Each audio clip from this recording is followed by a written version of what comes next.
Hello, hello. Welcome to another episode of Trigger Warning. Today, we've got a very interesting topic. We are going to be talking about the future of innovation, specifically AI and cryptocurrency and all emerging technologies. And with me, as usual, I've got the founders of X Token, Sammy, Chon, and Gary Russell. Hello. Hello, Janine, Sammy. Hey, everyone.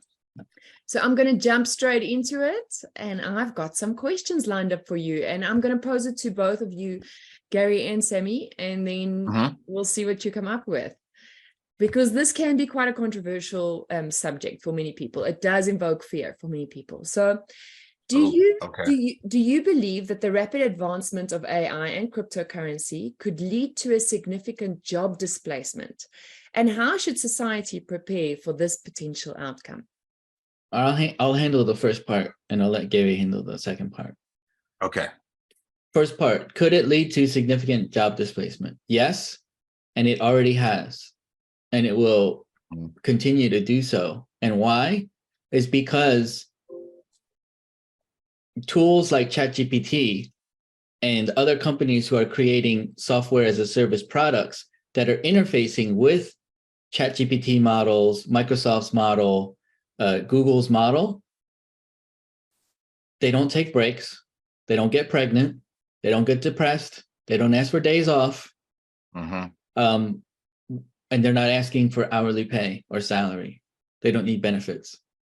So if you are a owner of a company and you realize when AI is utilized correctly to perform tasks multiple times, thousands of times, for the benefit of your organization, for the benefit of your shareholders, for the benefit of your life, when you realize how effective it is, there's no way that you're just going to keep people on board for higher hourly rate. So yeah, it is leading to significant job displacement already, and it will continue to do so at an even faster rate. I can hear some people getting scared because it is quite scary. I know that people, crypto and AI and all these future technologies can't necessarily pay tax. So in some ways, I know that there have been talks.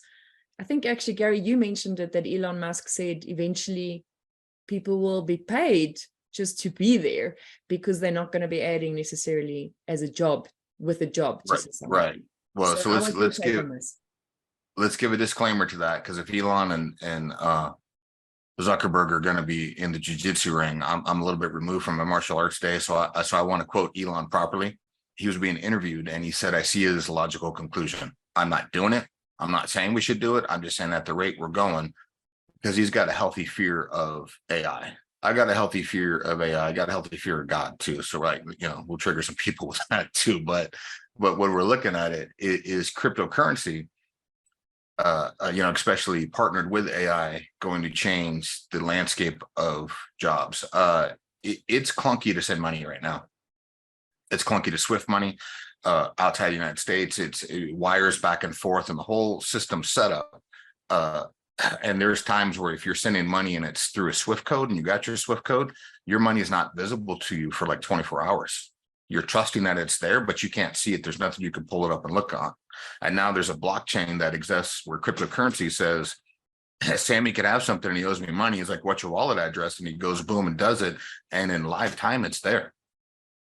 And I can see it, and it happens right away. There's no way that's not going to change things. But I think it's going to change things for the better, and people will adapt. And it's, if anything, if it's less clunky, I feel like it creates more jobs, more opportunity, because things can happen faster and move faster. There might be people who have a stranglehold on the old technology that aren't happy about that, know that they get on board, or someone else will get on board for them. So I'm definitely not trying to trigger those people. I'd like to stay out of their wrath.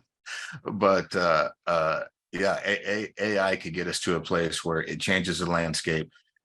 And if you're a person of value, and you got people skills, and you can and be articulate, and you know sales, and you can do critical thinking, and you can add value, I think you're always safe.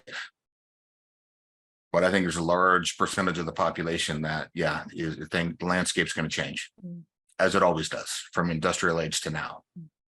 So our children and our children's children, a lot of new jobs that will be coming out because of AI. So rather be equipped than fear.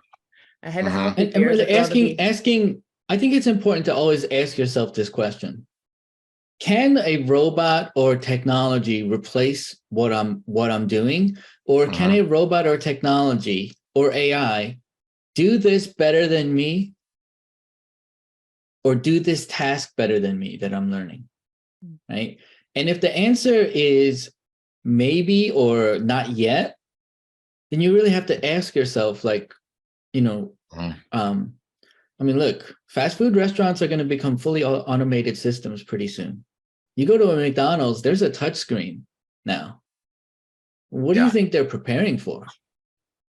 You know, less and less Walmart, workers. like go to Walmart and look at how many self-checkouts there are and look at where people want to go to.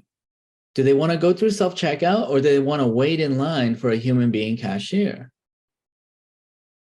And so in terms of preparing for the potential outcome, becoming somebody that cannot be replaced by AI, or becoming somebody that gets really good at utilizing AI to create 100x or 1,000x impact in what you're doing, then you're always going to be valuable.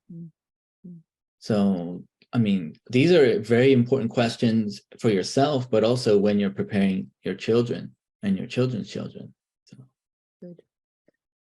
So obviously AI is a very contentious subject, and it's becoming increasingly involved in decision making. We can just see how the internet is buzzing with all the things that AI is able to do.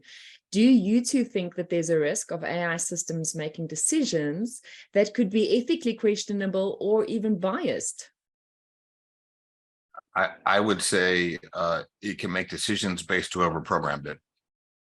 I was at the gym this morning, and on the news, you know, all the you know, they got 15 TVs across the top and every news channel. And one of them was that be careful with your chat GPT because your proprietary stuff has already ended up on the dark web. So if somebody created AI, it's neutral right now. It's a neutral system, and it's a moral system.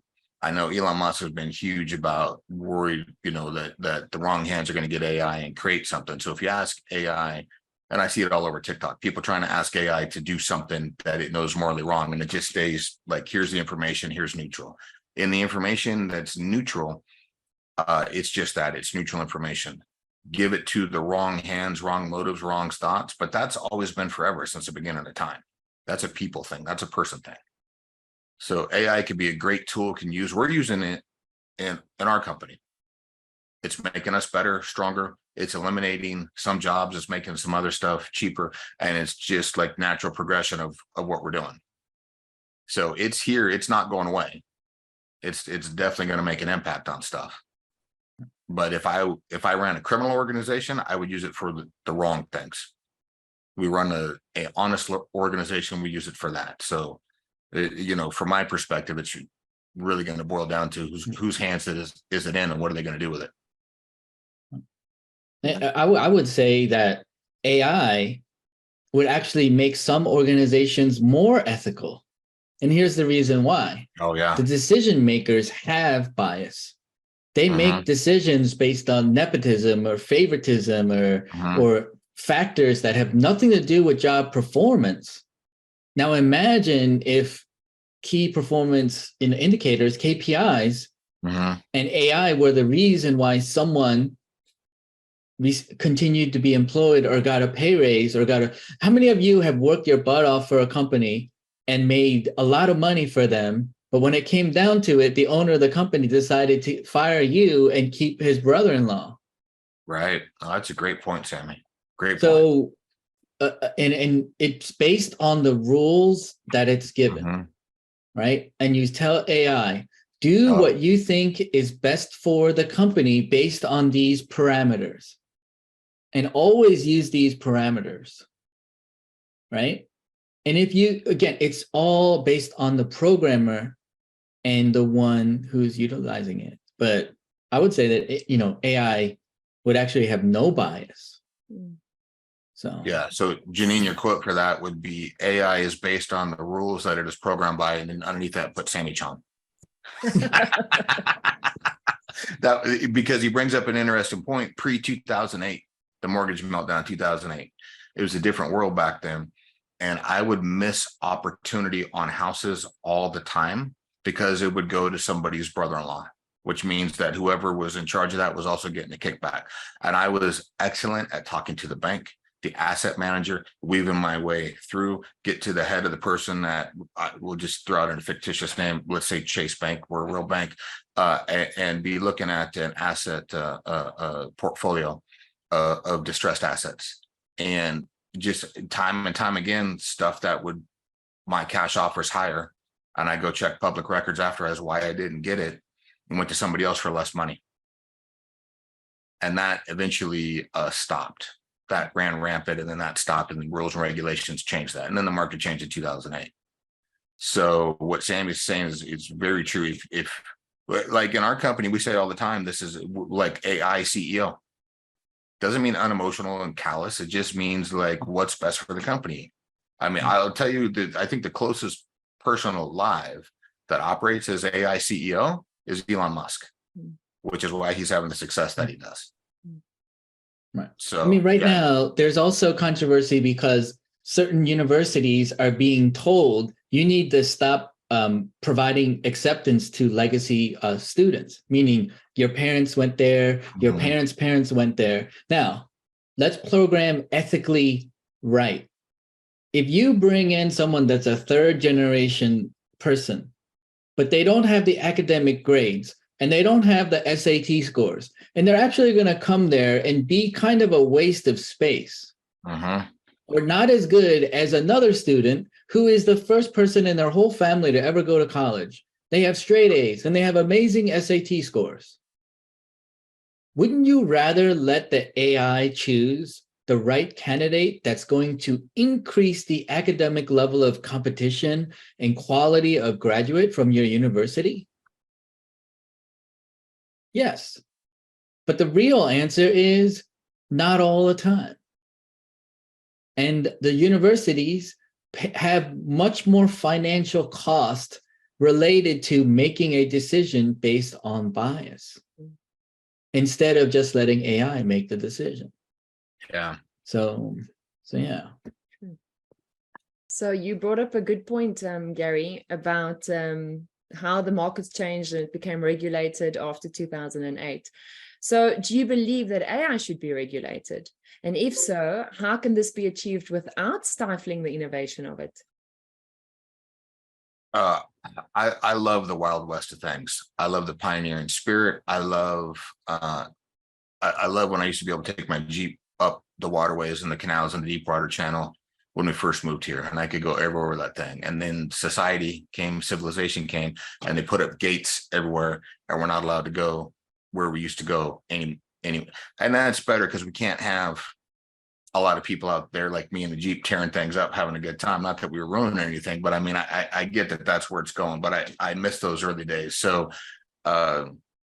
it's inevitable that's going to be regulated, you know, and then things that are successful and well have a tendency to be regulated by a group. We'll just say this: the governments that have an agenda different than the people.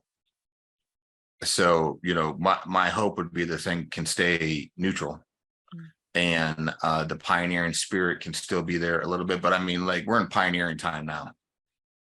If a segment of AI catches on in a way that it shouldn't, it will be regulated out of its existence, and you can't do it anymore. That's just the way of the world. I mean, so AI is going to be tremendous innovation for the whole entire planet, but it's still going to follow the basic rules that got us to where we are, to what we're doing. So it'll be a fun ride. I mean, like, so I'll be honest, a lot of the stuff that I see on AI is fearful and scary at the surface. I firmly believe I fall into 5% of people who are going to be fine. 95% of the people are going to have some issues. 5% who have some wherewithal are going to be fine in any economy, any AI, anything coming. So I'm fearful, not for me or my family or for my kids. I will get up and work and do what's necessary And it seems like the folks who start, do, and employ others and will make the sacrifices and work hard and put first things first and lead and give the world more than they're taking and leave it a better place. Those folks are always going to do well. You're just used to what's coming at you, and you're always going to do well. But same as Elon would say, I'm a little fearful for everyone else. So, Sammy, there are fears that AI could become too powerful and potentially pose a threat to humanity. So what would you say to respond to concerns? Hey, real quick before you do, Sammy, is that the Terminator? Is that Skynet, or is that, sorry, then again, there has to be a way where the programmers can put in things like this certain area, these lines of code or these protections are immutable. They cannot be changed. Right. Hey, you can't get into the missile defense system, or you can't do this, or you can't do that. Like, you just have to like lock it down. And that's based on the programmers to go, look, in this area, AI cannot get involved. And so, yeah, is there a possibility of AI growing to the point where it's going to, could potentially become a Skynet situation? Yeah. And here's the thing.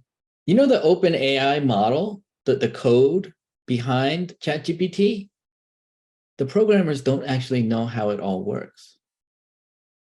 And it's improving. So that's a little scary, right?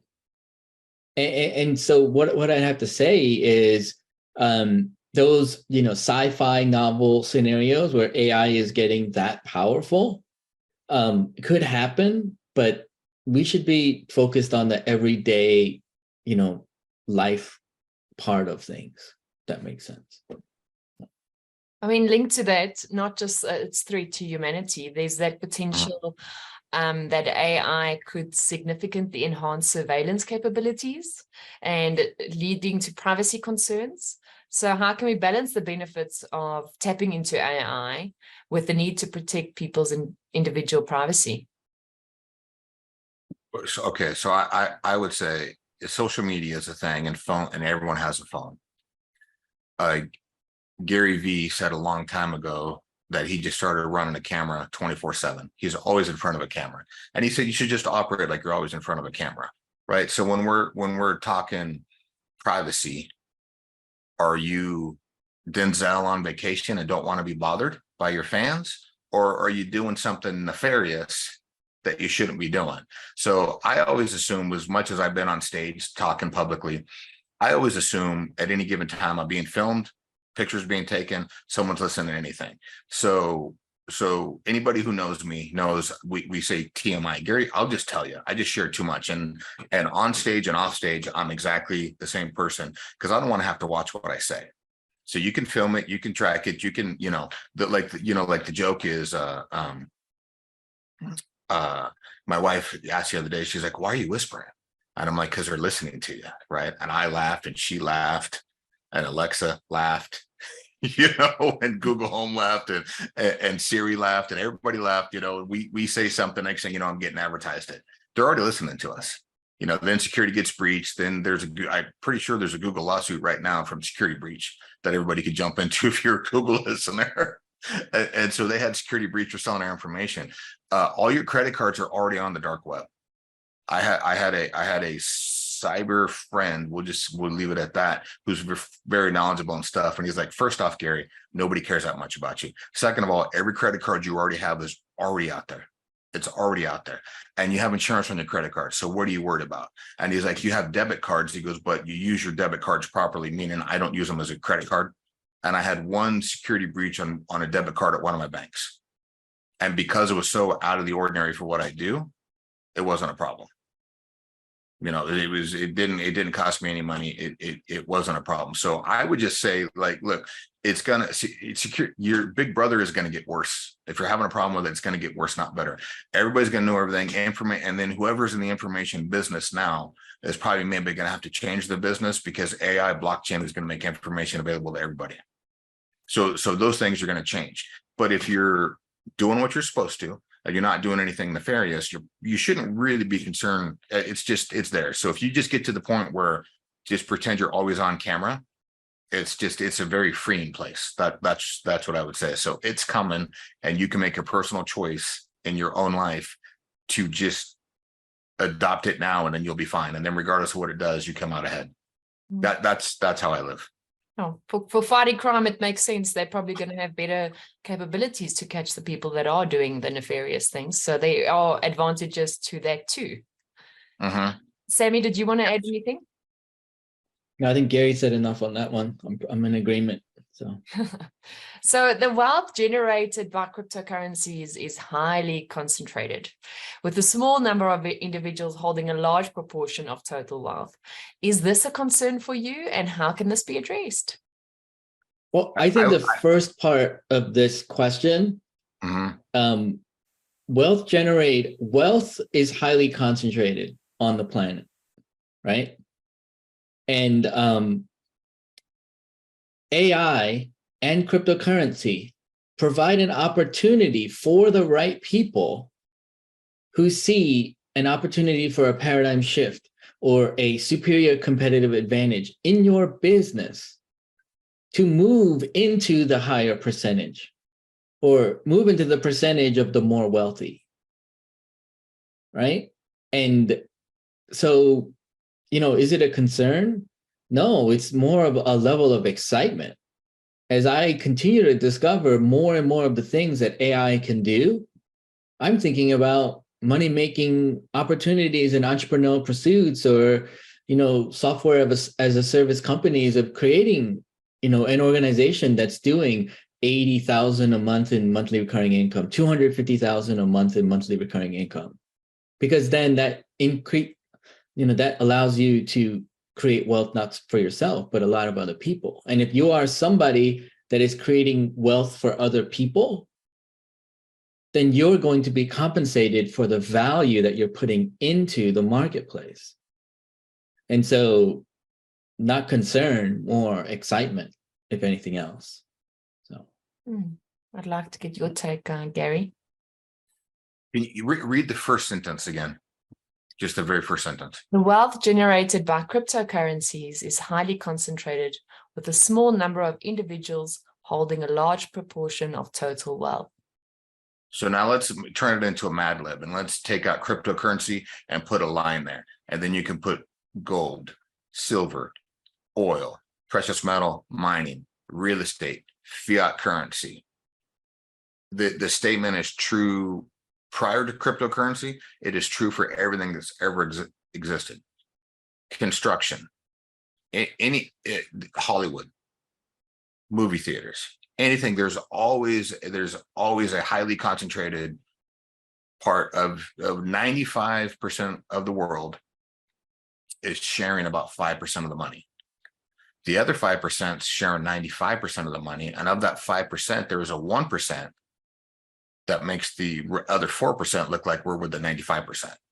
That's the difference. I mean, Sam and I were talking last week, and he said BlackRock, and I was like, well, let's just do investable numbers. If let's say there's 1.5 quadrillion dollars assets total globally, but of investable cash about 40 trillion, and BlackRock has like between 9 and 10 of it. 25% of the world's, you know what I'm saying? If BlackRock wants to do Bitcoin ETFs, then they're going to do whatever they want to do. They're already that. So I would say whatever hands are currently already doing it, if cryptocurrency is here to stay, which it is, because the model is better for moving money than stuff we've had in the past, then it's already there. So it's not like a new system you're up against. You're up against the same system, but as Sammy said, there's new opportunity that comes in this. So there will be a wealth reversal. There will be a reversal of fortunes. There will be stuff that happens with people who get this. There will be people who had a hope and a dream and an idea and were waiting for this opportunity, and then they move up the ladder into that 5%. And then when you're in the 5%, you're trying to get closer to the 1%. You know, like Tom from MySpace back in the day, who was everybody's friend. Tom sold for like $560 million. quietly retired, focused on photography. Right? Just went did his thing. That's not a bad way to go. He had no desire to do more than that. Just got his money and it was good. And there's other people who would have got that and would have been like, it's not enough. I needed 100 times more. So it's a new opportunity. And then in the future version of us, when cryptocurrency is evolved to whatever the next thing is, same thing holds true. There's always a top percent of people, 5%, that have mostly everything. Yeah. So the world is always advancing. It's our choice. We're going to embrace the innovation, follow it, make sure we're equipped. We know what's coming. We know how to equip our children and our children's children. There is always going to be a form of regulation, because that's also what happens when there are people. Yep. There's always going to be a form of the controversy of it. Is it good? Is it bad? Is it going to control us? Is it not going to control us to some degree? And these are age-old questions that have probably been asked over everything that's come up as the innovation has come. So any last thoughts, Sammy, Gary, anything else that you wanted to add to just end the conversation? If you're listening to this and you want to know how to become a more valuable person with AI, the first thing you do is ChatGPT is free to use. A lot of AI tools are free to use on a trial basis, right? The upgraded versions are more expensive, but $20 a month, but they're free to use. So what I would recommend is use a search engine like YouTube or TikTok and go, how do I do X with ChatGPT? And watch a video. And then sit down with that video and test for yourself. And then go, okay, let me change this up a little bit and go, how do I use ChatGPT to do this? And then ask yourself, how much time did you save by letting ChatGPT do it? Is the output strong enough that you could actually give that output to someone else and sell it to them, or use it as your completed work, right? I'm not talking about students. Hey, give me a 500-word essay on, Napoleon, and you're going to turn it into school. I'm not talking about that. But what I'm saying is there are very many tasks that can be done where ChatGPT gets you 98% of the way there, and then you just do a little bit of the fine touch editing. And your journey is, wow, this is pretty cool. And then that's how you become a valuable person. Learning how to use ChatGPT and using it well does not require a computer science degree. It just requires that you get some training. You use it. There's free certifications out there right now with Microsoft and Google where you can, I don't know, like you got a certificate, but now the next thing is, can you make money with it? Right? And can you put food on the table with it? Rather than, is ChatGPT going to take my job away? It should be, how is ChatGPT going to give me more financial freedom in my life? Make my life easier. And I can tell you that the answers to your questions should be very, very exciting. And this is what, July 2023. It's going to get more and more exciting every 3 to 6 months. So. Good point. Gary, any last thoughts? Yeah, here's why you should do what Sammy's saying. You're either growing or dying. You're either advancing or you're dying. Those are your two choices. And the people who grow out of their sheer will to want to gain pleasure. And there's only two motivating factors in life, pain and pleasure. And most people do more to avoid pain than they will to gain pleasure. But here's how the world's set up. There's 5% of the world population that is competitive and set on gaining pleasure and money and status and just vast wealth. And they continue the growing of the planet. And if you're not aware of that, then you fall on the dying side, which is why that 5% has the money. So here's what Sammy just said. Make yourself valuable. Learn something that somebody else doesn't know how to do. Turn off the TV. Stop zoning out and just put some stuff and time into yourself. First of all, it's fun. Second of all, you'll feel better. Third of all, you'll be surprised how awesome you actually are, because I don't think you give yourself credit for being as awesome as you are. And then when you do that, you're like Sammy said, can I put food on the table? The marketplace needs stuff. If you can find a problem the marketplace has, ChatGPT is going to help you do it. AI is going to help you do it. And you can solve that for the marketplace. The marketplace in return will give you a barter system, which is dollars or gold or silver or crypto, but it'll be some kind of form that you can take and then take it down to the store and buy bread and meat. And it's almost the 4th of July for 2023. And if you've been out shopping for food for your holiday, you like me, you might be a little bit, how much does this stuff cost? Why is hamburger meat that expensive? How much is bread? Things are pricey right now. But if I have a skill set that the market needs, they'll give me the things I need to trade for the stuff that my family needs, so we can be okay. AI, crypto, or otherwise, that's really all it's ever been. Add value to the marketplace. The marketplace will pay you accordingly. And then from that pay, you can go do the things you need to do. Good point to finish off this conversation, because it is, I know for some people, like we've spoken about, it is fear-inducing, but you did round it out so well now and explain the difference between that pain and pleasure. So we would love to know your thoughts as you watch this episode of Trigger Warning. Send us your thoughts, comment below, comment on everything that you're hearing, if you disagree or agree. And if you're interested in finding out more about X-Token, please go and visit our website at xtoken.com. And we look forward to seeing you again next week in another episode of Trigger Warning. So bye for now. Bye, everyone. Goodbye.